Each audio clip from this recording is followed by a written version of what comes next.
Hi everyone, today I'm going to be doing this week's planner page. Well, just a bit of it really. It's quite a detailed picture. I'm going to be using my Derwent Chromaflow pencils. It's quite a detailed picture, as you can see. I thought I would concentrate just on this water. I'm not going to do lots of the details. I've done this plant before. I'll include a link to that because actually it's on my website. It's a sort of photo tutorial on how to do that one. So I've done that bit before, and I'm sure I'll do birds like this. I think there's one in ivy that I'm going to do. Anyway, I'm going to zoom in a little. It's a bit tricky to zoom in because we're going to lose some of the page. That's about as far as I can go actually. Just take it back out a bit. There. So we're going to lose too much otherwise.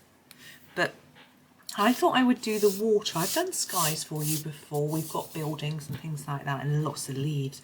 But this water on this picture is just an empty space. So I thought it might be fun to just show you what I would do with it. And then you can have a think about whether it's something that you might like to do. Now the Chromaflow pencils have quite a range of blues, purples and greens. So there's quite a lot for us to play with. I'm going to start with this turquoise green colour and just do the whole of the water. I'm just checking we're completely in shot.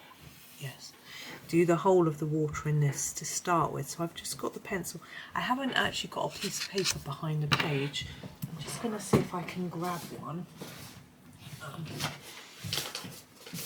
Here we go. Because it might be better for you seeing. You might not see through the page as much because the page behind is quite burnished. It's quite dark. That might be better. I don't know if it'll make a great deal of difference. Nope. Right, sorry, I had to reach onto the floor there for a piece of paper and I moved a lot of things under the wheel of my chair, which was not good because I don't want to run over my colouring books. So anyway, I'm going to put this down as a sort of starting layer on the water. I can actually see the number of the showing through from the back. So the only problem with the planner is the pages are a bit thin. But it does mean that you get a nice big variety of pages to colour and from different books and things like that, which is quite fun. And it sort of forces you to colour a picture each week almost. And although that sounds a bit negative, I don't see it at all that way. I think it's pretty good. It sort of makes you do a bit of colouring. Forces you to relax and have fun. I like that sort of forcing. I don't know about you. Sitting down, having a bit of time to yourself, even if you're in front of the TV. Or I tend to colour, obviously I colour for videos, but when I colour for myself, and it's just, you know, relaxation, not that the videos aren't relaxing, but you know, quiet, peaceful colouring. My family are usually in the room if it's in the evening. Some of them are watching telly, that sort of thing, and it's fine. Now you may have seen this is quite uneven. That's exactly what I want, which is a great advantage for me because I find getting things even quite hard. So that's the turquoisey. Let me read turquoise green. Now I'm thinking, where do we go from here? Now, is it going to be murky, jungle, marshy, swampy water, or is it going to be pretty green, pretty blue water? I'm going to do a bit of a mixture. Now, you could go either way. Think about your sky, because we know from our experience of being at the seaside that the sea reflects the sky, or the sky reflects the sea. I can't remember which. But anyway, they seem to interact with each other. Scientists all know. I'm going to go for some blue. It's just the blue colour. And put some areas of blue in here. So I'm just going to sort of do some bits and bobs like this. And just try and give the water some interest, some texture, some colour. You know, some of them need to go right to the top, some of them right to the bottom, so that we've got, it's not just all in the middle. But it's quite random. I don't try and copy exactly what I'm doing because, as I say, it is random. Just have fun and scribble away a bit. So there's some blue. I'm going to take another blue. What's this one? Oh, this is light blue, a little bit lighter. And put a bit of this in. It doesn't matter if you go over the top of bits you've done already. Just sort of scatter it around, and we can get a mixed set of colour in our water, which I think is quite fun, interesting. Just having a bit of a scribble away. It's great, relaxing fun. There we go. And it doesn't matter what set of pencils you're using. You want ones that are fairly soft and not too sharp, or use them on their side because you don't want really thick lines. Now I'm going to put a bit of green in my water as well. I'm going to use this colour which is called Foliage. It's like a sort of olivey green colour, which I think is quite good for marshy water. Look at that. Oof. And jungle water, but you know, you might prefer to go in with a bit of purple, a bit of pink. It really doesn't matter what you do, just have some fun with it, think about what you're doing, or just grab and go for it. Now that's the basic water, quite happy with that, but I need to think about the fact that these leaves at the front, at the bottom, and the snail, they're way in front of me. They're right in front of my eyes, and the water's quite a long way behind. So I want to try and make it look as though, bring these forward. And the best way to do that is to make a little dark line around them, or everything a little bit darker, just along the edge of them. So I have got here, what's it called? Denim. It's quite a dark blue, and I'm going to try and see what I can do with this. I'm at an awkward angle, so I'm just going to go along the edge of that and all the way along the edges of this and see if it works. This might be a complete disaster. We might have needed to have used that blue. But we'll see how it looks when we're finished. It might, and also it might not really work until I've done the leaves themselves and coloured them in. So we'll have to wait and see maybe. Now that I blew away a little bit, I find with the only, oh, someone's car alarm going off. The only problem I find with these Chromaflow is that the wood tends to splinter a little bit, and so when you sharpen them, bits of wood sometimes fall off on your page. It really isn't a huge problem, to be honest. Just give them a little blow, they disappear, or pop them in the bin. It's it feels like, you know, the wood isn't that soft somehow, but it doesn't affect the quality of the pencil, in my opinion, at all. So we're just doing a little bit of shadowing here. There's Mr. Snail. I'm not going to go all the way around Mr. Snail, just the sort of bottom bit, I think. Otherwise he might look a little bit weird. Just around the leaves. Has that brought them forward? I can't say I'm really convinced that that has made any difference at all. I think what I'm going to do is put a little bit more of this, I've got this dark denim again near the bottom of our water, just sort of blend it in a bit more. I think that might be better. Well, that is better. Doesn't look so odd now. But I'm going to keep it darker at the bottom, but just put a few odd bits near the top, sort of blended.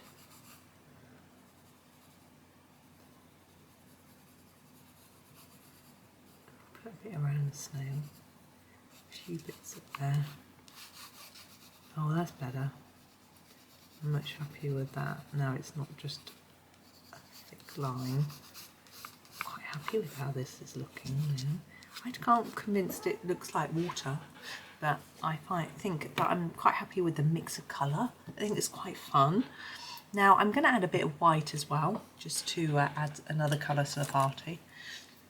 I think I'm going to use my jelly roll, and now we have dots on the surface of the water here and here and here and here and here. I'm just actually tempted to just go over with a few lines. It isn't showing up though. I don't think my my pencil is dark enough for the white to really show up. I'm just going to scribble with this. Yeah, it's working. So I think it's just because my colours are a bit too pale for the white to show up.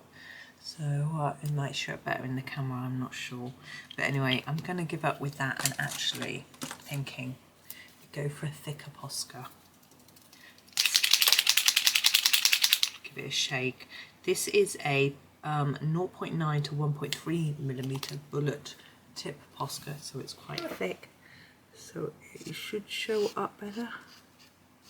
But I'm still being quite gentle with it. I don't want it to overtake the whole picture. I just want a few bits of white here and there. There we go. Now if you want, you can do those dots that are on the water. I don't think I'm going to do those. I think I'm going to leave those there. A little bit nearer the surface here. There's a bit too much white for my liking there.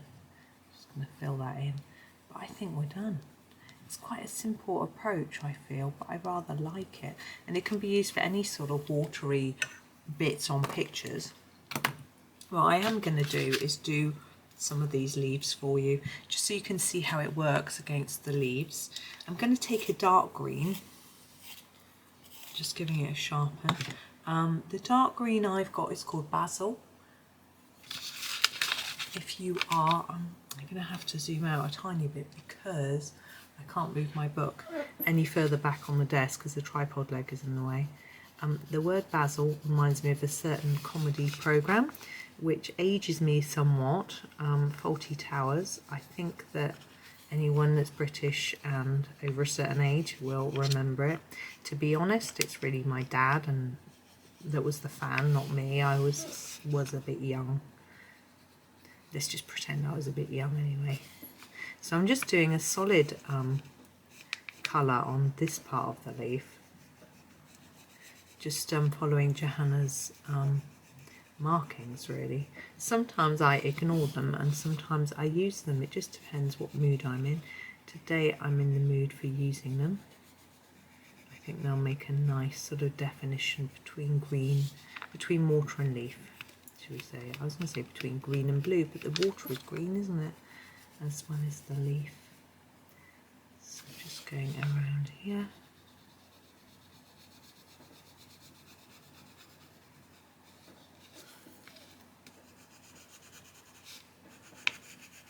Now this basil, there's a basil colour in the Derwent Light Fast as well. I think it might be one of their sort of, I assume their colours are the same, so if you get a basil in a colour soft, if they do one, or in an Inktense or whatever, they would be the same shade as this one, I assume.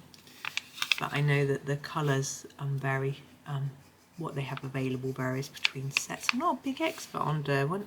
I really must, if we go up to the Pencil Museum in Keswick, I really must do a bit of research first to know a little bit more about the brand. They are British, I really should know more. Actually, I know more about Faber-Castell and they're German. Nothing against German, but just because I live in this country, I feel I should know about the pencils that we produce, but I'm afraid I don't. So, never mind. Okay, I know they're expensive. Right, for these ones that are more like a fan shape, I'm going to do a little bit of this colour in the centre. So it's going to be a sort of opposite design. This one's going to have the lighter bit on the edge of the leaf. Just doing a little touch. I don't know if that's neat enough. It's a bit messy. I may need to neaten it out when I bring in the next colour. I can't remember, to be honest, how forgiving these are. I was using Bambino crayons this morning and they are so forgiving. You make a bit of a scruffy mess and you cover it with another colour, it just blends it in beautifully. It's very nice, but some brands aren't so forgiving, so we'll see. Right, that's all I'm going to do with that. Now my other green, I'm not going to use the olive that we used for the water, I'm going to use the grass green so it looks a bit different. And I'm going to fill in these leaves. I was going to do them darker at the bottom and getting lighter towards the edge. Now I can't see where the centre of the leaf is or anything, but I should just make it a bit lighter on that edge and get darker as I go towards the corner of this particular one. I need to hold the page down a little bit. Try and neaten that up a tad. Now I suspect that these will work nicely with the Derwent blender. The Derwent Lightfast work really well with the blender. I've sort of discovered Lightfast I have had for over a year, and I'm still learning how to use them, and I discovered how well they work with the blender. And I feel a bit stupid because it was such a revelation. It's like, but it's a Derwent blender. Of course it was designed to work well with their pencils, but I just hadn't tried it before, and it's really good. So we'll see how well it works with that. You see it's a little bit scruffy. I'm afraid I'm zoomed out. You can't see particularly well. I've got to find my Derwent blender now. Yeah, here it is. Here is my Derwent blender. I'm going to scribble with it first because it's got a sort of purpley colour on it at the minute. I don't want that being blended into my leaf. There we go. And then let's have a go. That is better. Look. You see how that's burnishing it into the paper and blending those two colours together at the same time, making it look a lot neater, I think. Okay, we'll carry on with this. So we remember we're going light here and darker as we go down here. I'm sort of ignoring the fact that these two views are next to each other, and so there might be some shadow here. I'm not going to worry about that. Let's keep it a bit simpler.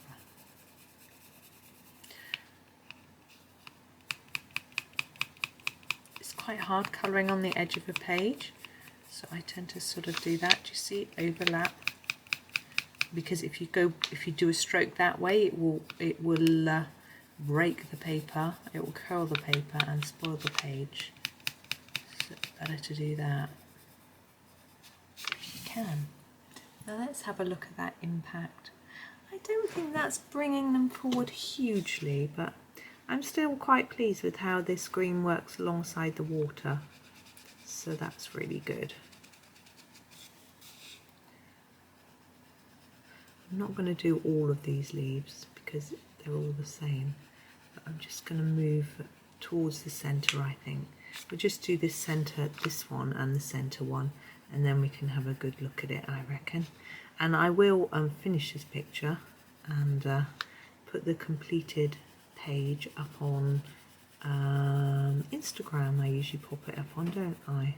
It might go up on Johanna Basford Your Pages, the Facebook colouring group as well, because yeah, I'm sure I'll put it on there, but I'm not sure. I will have it finished by the time this video goes out. I'm recording in advance as always, and actually it's Friday today, and so I've got the weekend where I can probably do it. I think I'm free. We may be going out. Depends on the children really, how much homework they've got to do and how organised they are with it, and whether they've got any free time next week to do it instead. So they're learning to plan. Now they're at college, they get free lessons where they can do homework and things, and it's trying to learn to plan. It's quite difficult because sometimes I'm gone back in with my blender for this one. Sometimes their free periods seem to come at a time when they haven't got homework, and then they get all their homework set just before they have some really intense days. It can be a little bit tricky, or they don't write down when the homework's due, so they have to do it just in case. Although I think they reckon things are quite laid back with regards to homework. It's sort of, you know, at college now, you're independent, you choose if you do it or not. If you don't do it and you don't do well, it's your fault. And although I can understand that attitude, I think coming straight from a school where they've all come straight from school where they're very much spoon-fed, put into detentions if they don't do homework, and suddenly they're being told they don't need to do it, I think it could be quite hard for some children. I'm quite on board with mine, so I will be checking. But other parents, you know, busy, and they might think they need to just get on and try, you know, do it themselves. Right, the only thing I'm not happy with now are these bits here. I don't think they're dark enough, so I'm going to go back over them with another layer. Now Derwent pencils, they like to be layered up, and that can work really well because you can decide on how intense you want the colour as you go. You know, it can be nice if you've got an intense colour with some pencils right away, but actually having the option to layer up or not gives you a bit more flexibility with what you're doing, so that can be good. I'm used to layering up because I'm used to using polychromos, that's how you do them, so I'm trying not to cover that up. It's a little bit awkward. I've got a tripod right up near my nose, so it's quite difficult. So there we go. I'm going to leave that there. As I say, I will finish it and I will post a picture somewhere, not sure where. So I might just zoom in so you can have